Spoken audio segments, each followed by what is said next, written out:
Hi everyone, Mike Lumio, Bushcraft Northwest. Today's video is all about the folding saw.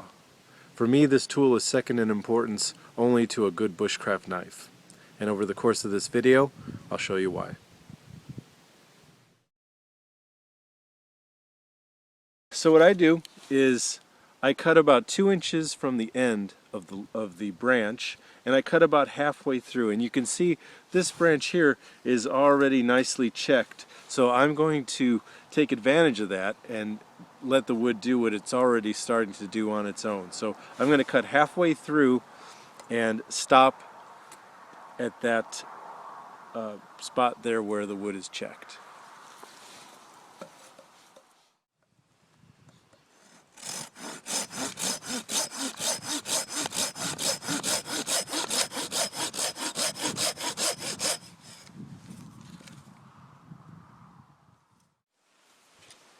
Now that I've done that, I'll take the spot where I cut and I'll bash that part on a rock or something, and I'm just going to encourage that split. You can see how it's splitting, and it cuts right in half. Now we're going to look at another ideal job for a folding saw, and that's limbing branches off of trees. Now, you can use a chopper, right? We could get in here with our chopping tool and try to get our way through all these tangles, but as we know, chopping is inherently dangerous anyway, and when you start getting branches and things like that around, well, it just gets exponentially more dangerous because these things can all deflect this tool and then bad things happen, right? So this is a great time to use my folding saw. It's not only better for me, but it's also better for the tree because the healing properties of a tree are right at the knuckle of the branch. So by cutting here, I'm letting the tree heal more effectively.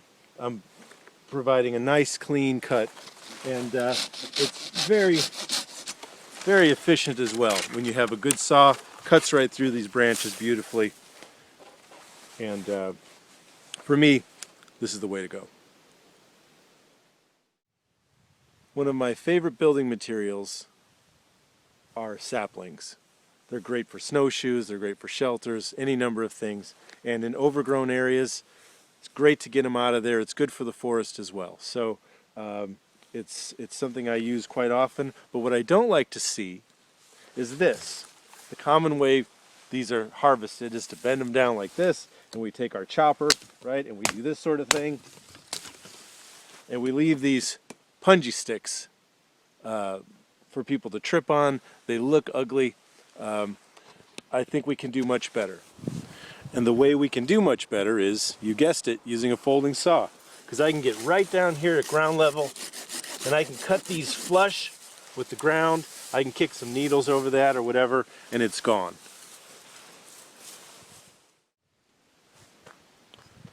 Hopefully I've done a decent job in this video, and those of you who don't have a folding saw are asking, well, which one should I get? So I'll do my best here to explain why we sell and use the ones that we do. I really like the Silky saw. This saw is just fantastic. It has a very aggressive tooth profile there. This one cuts on the pull only. The only other saw I would recommend you get are the Baco Laplanders. Those have small teeth, and those are designed to cut on the push and pull. This one is pull only, but because it's so much more aggressive, honestly, they cut at about the same rate. This one might be a hair faster.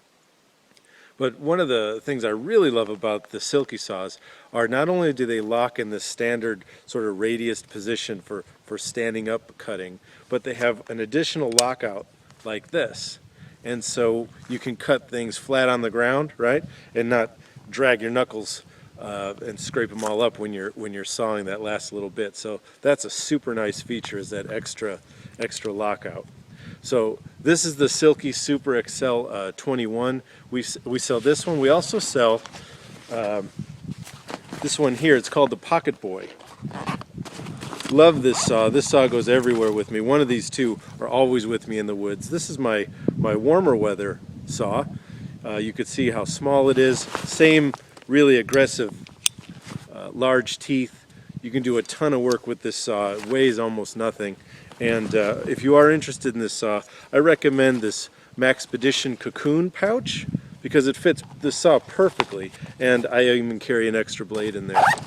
And you can molly it onto any of your packs that have molly webbing, and you know, ideal way to do it, because if you remember from my other videos, I like to keep my cutting tools on the outside of my packs because they tend to get muddy and wet, and I don't want to be digging around in where all my dry stuff is to get them out. So mollying stuff onto your pack is really nice, and that Maxpedition Cocoon fits that Pocket Boy really nicely.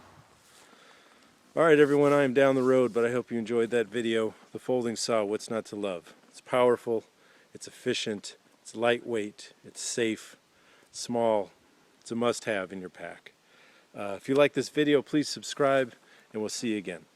Take care.